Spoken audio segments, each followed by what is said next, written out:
Men derslerinin en yaxşısını tanlayman. En yaxşı ahang, en yaxşı o'quvchi. Kundalik buyumlarim uchun texmi shundoq. Men faqat xollarim choch bo'yoqlari bilan sochlarimni rangdor, go'zal qildim.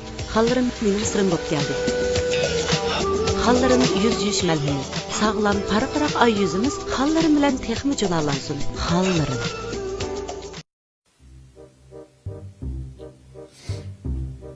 Yusufcan! He? Yakay mı? Ya.